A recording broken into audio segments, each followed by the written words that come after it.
जोहार आप सभी स्टूडेंट्स का, आप सभी के YouTube channel Jharkhand maths zone पर मैं सचिन चंद्र आप सभी स्टूडेंट्स का स्वागत करता हूं आप सभी के YouTube channel Jharkhand maths zone पर। तो प्यारे बच्चों, आज का जो वीडियो सेशन होने वाला है लेक्चर नंबर 83 होने वाला है, 83E होने वाला है, 83E। इससे पहले मैंने ABCD है ना, ये 4 लेक्चर 83 का बना चुका हूं। अगर आप उसको नहीं देखे तो पहले उसको देख लीजिए, फिर आप इसको देखिएगा तो ज़्यादा समझ में आएगा। देखिए, इसमें मैं केस 5 के बारे में डील कर रहा हूं। इस बार मैं P को लिमिट पॉइंट बनाना चाह रहा हूं और इस बार मेरा P क्या होना चाहिए, 1 नहीं होना चाहिए। तो सर 0 तब हो सकता है, तो 0 तो हो ही नहीं सकता है क्योंकि 0 तो लिमिट पॉइंट है ऑलरेडी, है ना, उसको तो मैं दिखा चुका हूं, इसीलिए 0 को लेना नहीं है। और P इस बार 1 नहीं होगा, याद रखिएगा, P मेरा इस बार 1 नहीं होगा। हाँ, P मेरा सेट S का मेंबर हो सकता है और सेट S का मेंबर क्या है, 1 है, 1/2 है, 1/3 है, डॉट डॉट डॉट 1/n, यानी कि n मतलब नेचुरल नंबर था, इस बार मैं 1/m लिख रहा हूं और m इस बार नेचुरल नंबर है। फिर m के बाद m+1 होगा, 1/m+1, फिर उसके बाद m+2 होगा, 1/m+2, dot dot dot dot dot 1/m+n होगा, मतलब चलते जाएगा, ठीक ना। यहाँ पर जैसे धीरे धीरे बदल रहा है, समझ रहे कि नहीं समझ रहे। तो अभी देखिए क्या है बात, समझिएगा। इस बार P मेरा 1 नहीं होने को चाहिए और P मेरा कैसा होगा, तो P मेरा लेस देन 1 होगा और ग्रेटर देन 0 होगा, ठीक है। और 0 को तो लेना ही नहीं है क्योंकि 0 तो मेरा इस बार, चूंकि 0 तो लिमिट पॉइंट ऑलरेडी है तो इसीलिए उसको लेना नहीं है। 1 से छोटा लेना है और 0 से बड़ा लेना है। क्यों ऐसा मैं बोल रहा हूं, क्योंकि P तो 1 है नहीं और ये तो मेरा सेट S रिप्रेजेंट कर रहा है, सेट S यही है, ठीक है। डॉट डॉट डॉट 1/n होगा तो n क्या होगा, मतलब जैसे m प्लस आपका n होगा। तो मान लीजिए एक समय ऐसा आएगा जब n का वैल्यू इन्फिनिटी जाएगा तो 1/m प्लस इन्फिनिटी क्या होगा, m प्लस इन्फिनिटी इन्फिनिटी होगा, m प्लस इन्फिनिटी इन्फिनिटी होगा, इक्वल टू इन्फिनिटी। किसी भी नंबर को किसी के साथ जोड़िएगा तो इन्फिनिटी होगा और 1/इन्फिनिटी का मतलब 0 होगा। तो एक समय ऐसा आएगा जब 0 हो जाएगा ये पूरा, तो 1 से लेकर के 0 के बीच में है। चलिए, तो ये बात है। तो P को इस बार, लेकिन सेट S मेरा क्या है, तो इसमें 1 इंक्लूड है। जब सेट S का बात करें तो उसमें 1 इंक्लूड है, लेकिन मैं जब लिमिट पॉइंट का बात करूंगा, इस केस का बात करूंगा, तो मेरा P कैसा लेना है, तो 1 से छोटा लेना है, 0 से बड़ा लेना है। और इस बार याद रखिएगा 1 नहीं लेना है।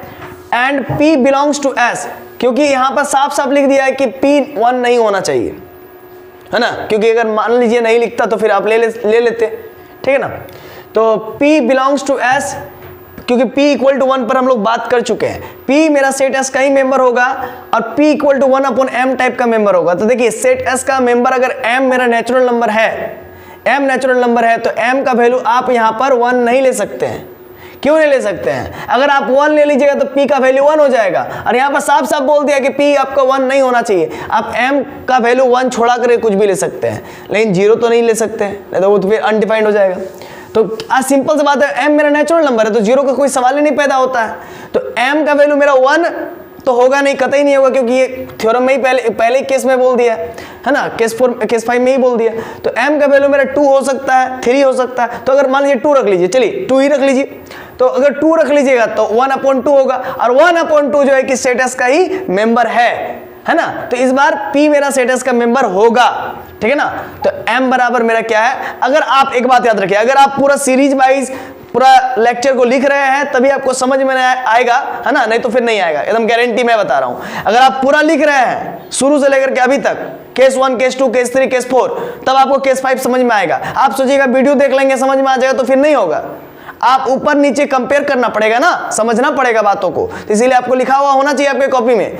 अगर जो बच्चा नहीं लिखता है तो बहुत गलत करता है, अपने आप को बहुत बड़ा धोखा दे रहा है ना। तो आप कॉपी में लिखिए, तब जाकर के आपको समझ में आएगा। देख लेंगे वीडियो लेक्चर तो समझ में आ जाएगा, ऐसा थोड़ी होता है, ऐसा नहीं होता बाबू। आपको लिखना पड़ेगा कॉपी में, है ना, लिखिएगा तभी जाकर के ब्रेन में घुसता है।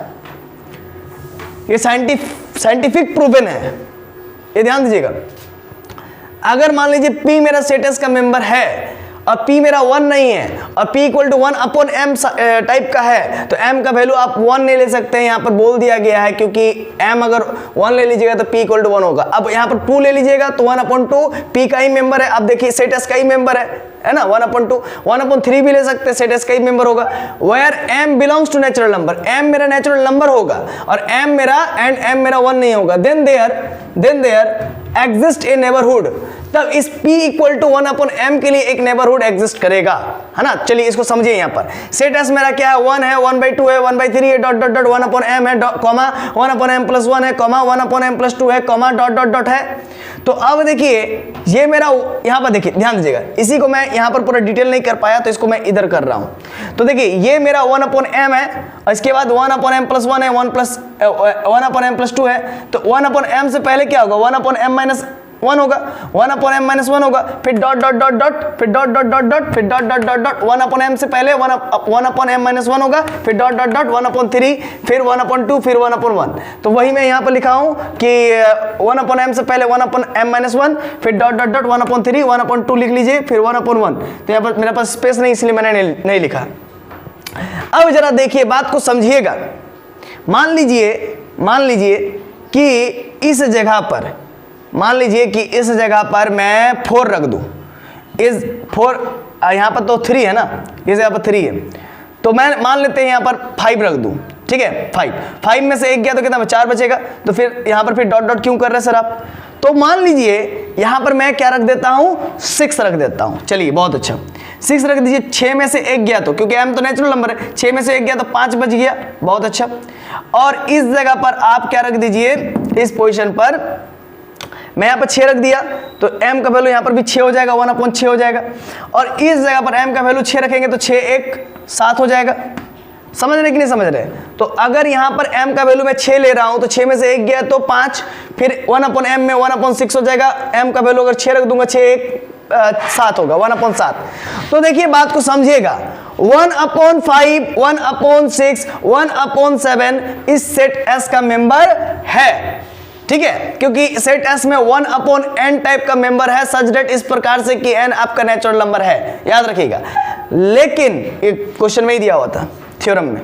तो अब बात को समझिएगा, 1/6 तो है, 1/7 तो है, लेकिन अगर 1/6 और 1/7 के बीच का कोई नंबर लीजिएगा, सर कैसे लेंगे, तो 1/6 और 1/7 का एलसीएम ले लीजिए। तो 1/6 प्लस 1/7 का एलसीएम लेके 2 से डिवाइड कर दीजिए, तो कितना हो जाएगा, ऊपर में 7 प्लस 6 तो 7 7 13, 13/7 42 अपॉन 2, तो ये हो गया 13/42 इंटू 1/2। तो ये आपका क्या हो गया, 13/2 2 4 और ये 4 2 8, मतलब 84। 13/84 यहाँ पर लाइक करेगा, जरूर लाइक करेगा, मतलब 1/6 और 1/7 के बीच में 13/84 जरूर लाइक करेगा, बट 13/48 सेट S का मेंबर नहीं होगा, नहीं ना होगा।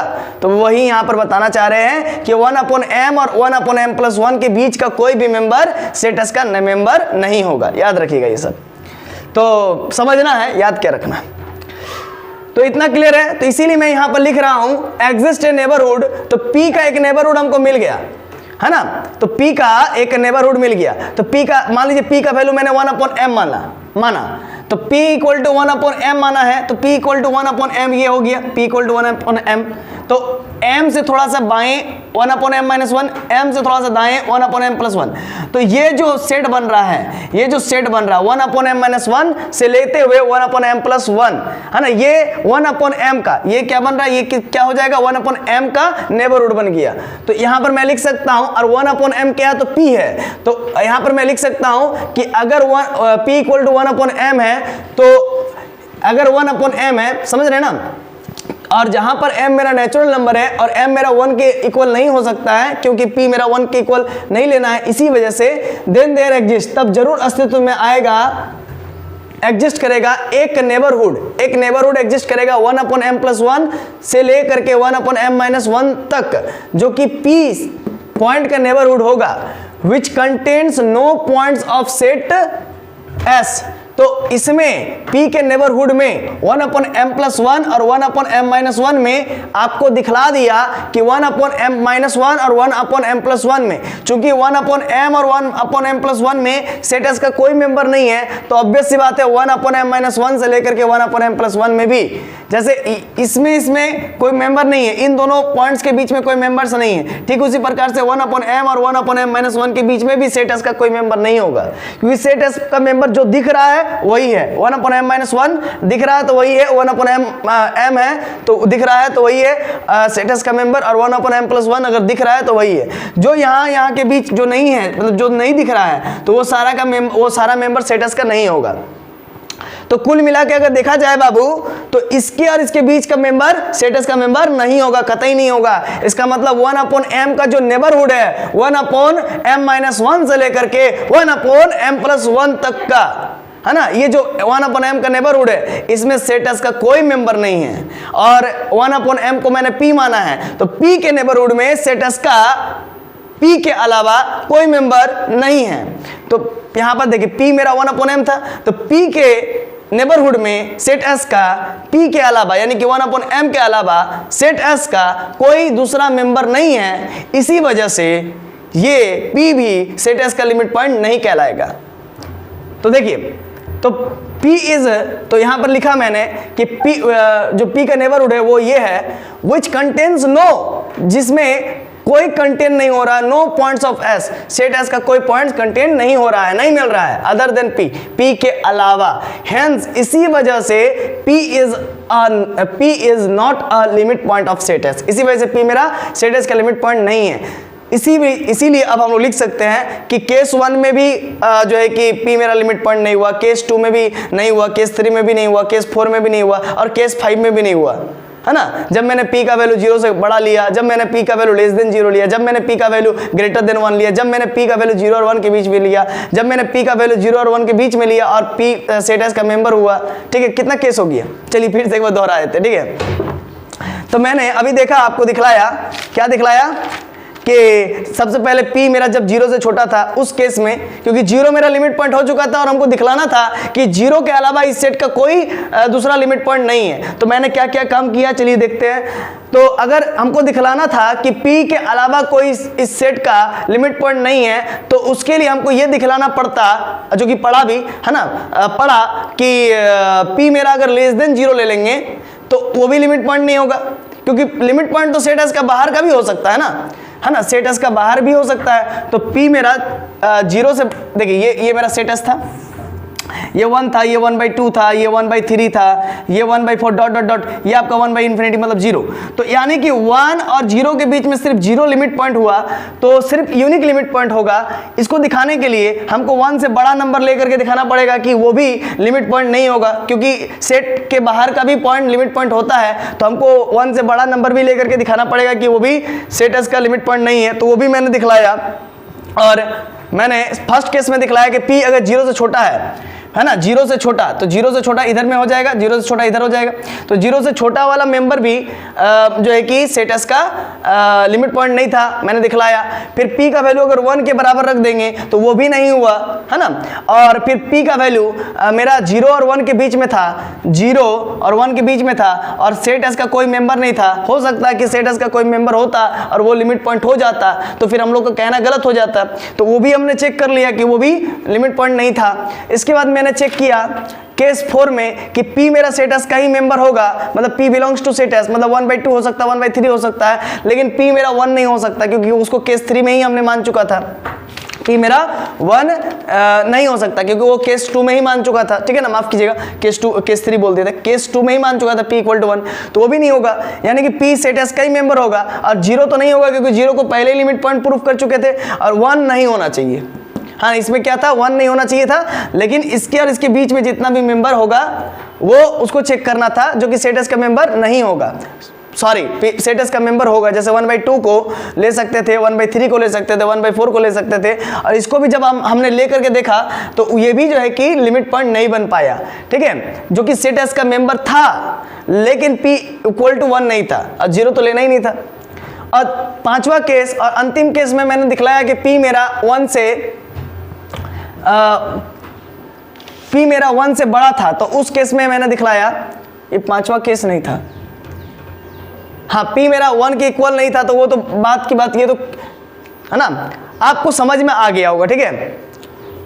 तो चलिए एक और केस था, है ना, थोड़ा सा नंबरिंग में गड़बड़ी हो गई होगी तो कोई प्रॉब्लम नहीं उससे, ठीक है, आगे पीछे बता दिया हो तो उससे कोई दिक्कत नहीं, है ना, तो उससे कोई प्रॉब्लम नहीं। तो P का वैल्यू अगर 1 से बड़ा भी ले लिया तो भी मैंने दिखलाया आपको, P का वैल्यू अगर 1 से बड़ा ले लिया इधर में, ठीक ना, तो भी मैंने आपको दिखला दिया कि वो भी जो है कि सेट एस का लिमिट पॉइंट नहीं है। तो इस पूरे तरीके से हम लोग कह सकते हैं, ये पांचों केसेस को लेकर के कह सकते हैं कि हाँ भाई हमने हर तरीके से जांच कर लिया, हमने हर तरीके से चेक कर लिया कि 0 के अलावा सेट एस का और कोई लिमिट पॉइंट नहीं हो सकता है ना, यही हमने चेक कर लिया।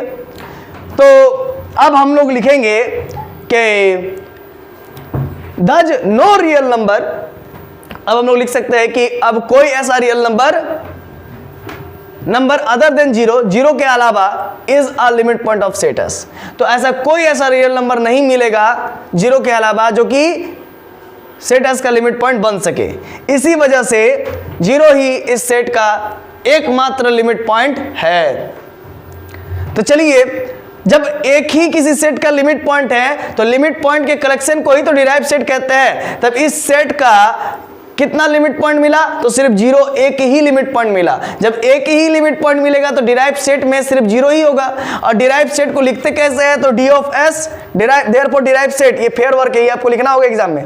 Therefore derive set of S, set S का डिराइव सेट एस डैश से रिप्रेजेंट करते हैं, लेकिन बहुत केसेस में, बहुत सारे बुक में एस डैश से रिप्रेजेंट नहीं किया जाता है, क्योंकि एस डैश कंप्लीमेंट्री है ना, कंप्लीमेंट सेट को भी रिप्रेजेंट करता है। इसी वजह से आप एस डैश से ज्यादा अच्छा होगा कि आप डी एस से रिप्रेजेंट कीजिए, डी ऑफ एस से रिप्रेजेंट कीजिए। तो सेट एस का एकमात्र डिराइव सेट क्या हो गया, सेट एस का एकमात्र लिमिट पॉइंट कौन हो गया, तो 0 हो गया। और लिमिट पॉइंट के कलेक्शन को ही डिराइव सेट कहता है, तो 0 ले लिया। और यहाँ पर ये सिंगलटन सेट हो गया, तो डिराइव सेट इसका क्या बन रहा है, सिंगलटन सेट बन रहा है। Therefore we can say that, इसी वजह से अब हम लोग कह सकते हैं कि set S has an unique limit point. इसी वजह से हम लोग अब कह सकते हैं कि सेट एस के पास सिर्फ एक ही यूनिक लिमिट पॉइंट है, वो कौन है, तो 0 है। प्रूफ हो गया, यही प्रूफ करना था तो हमने प्रूफ कर दिया। चलिए एक रफ वर्क में भी हमने करके दिखलाया है, ये भी आप समझ लीजिए, अगर आपको थोड़ा सा सामंजस्य बैठाने में प्रॉब्लम हो रहा तो। P इक्वल टू अगर मान लीजिए 1/2 है और 1/2 सेट एस का ही मेंबर है, और हमको बोला था कि P ऐसा लीजिए कि सेट एस का मेंबर होना चाहिए, लेकिन P मेरा 1 नहीं होना चाहिए, और 0 तो लेंगे ही नहीं क्योंकि 0 तो लिमिट पॉइंट ऑलरेडी है। तो P इक्वल टू 1/2 लिया और M का वैल्यू मैंने ले लिया 2, M का वैल्यू मैंने ले लिया 2। अब P का नेबरहुड कौन था जी, तो m-1 से लेकर के m+1, देखिए ये लिखा था ना, तो यहाँ पर m का जगह पर 2 लिख दिया, 2+1 और 2 में से 1 घटा दीजिए। तो यानी कि कुल मिला के देखा जाए तो P बिलोंग करेगा 1/3 से लेकर के 1 ओपन इंटरवल में, और P मेरा क्या है, तो 1/m है। तो 1/m के जगह पर कौन है जी, तो ये मेरा 1/2 है, P मेरा 1/2 है, तो P का वैल्यू 1/m के बराबर है, देख लीजिए ना, P इक्वल टू 1/m। तो अब हम लोग कह सकते हैं कि 1/2 जरूर बिलोंग करेगा 1/3 से लेकर के 1 ओपन इंटरवल में। अब देखिए ना, 1 और 1/3 के बीच में 1/2 लाई करता ही करता है, तो 1/2 का मेरा एक नेबरहुड बना लिए। तो 1/2 को अगर मैं कहना चाह रहा हूं इस सेट एस का लिमिट पॉइंट, तो ये मेरी बहुत बड़ी भूल होगी। क्यों, क्योंकि 1/2 के नेबरहुड में 1/2 के अलावा इस सेट एस का कोई एलिमेंट है का, नहीं है ना। 1/2 के नेबरहुड में 1/2 के अलावा सेट एस का कोई एलिमेंट नहीं है। इसी वजह से ई बेचारा 1/2 जो कि P है, ई जो है कि लिमिट पॉइंट नहीं बन सकता है ना। चलिए आशा है कि आपको ये वीडियो लेक्चर समझ में आया होगा, ठीक है।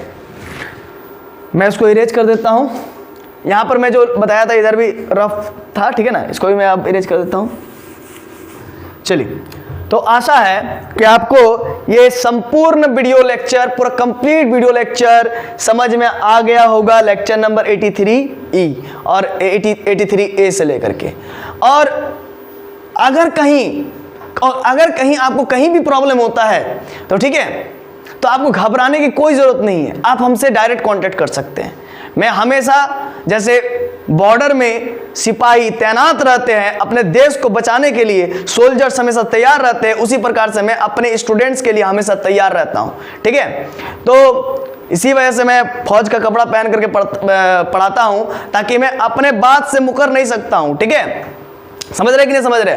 तो एकदम दावा है, अगर कहीं प्रॉब्लम है आप हमसे डायरेक्ट पूछिए, डायरेक्ट कांटेक्ट करके पूछिए। ठीक है, मैं जरूर बताऊंगा। ठीक है, तो कहीं भी प्रॉब्लम है आप हमसे डायरेक्ट कांटेक्ट करके पूछ सकते हैं। चलिए मिलते हैं नेक्स्ट वीडियो लेक्चर में, तब तक के लिए जय हिंद, जय भारत और साथ ही साथ जोहार।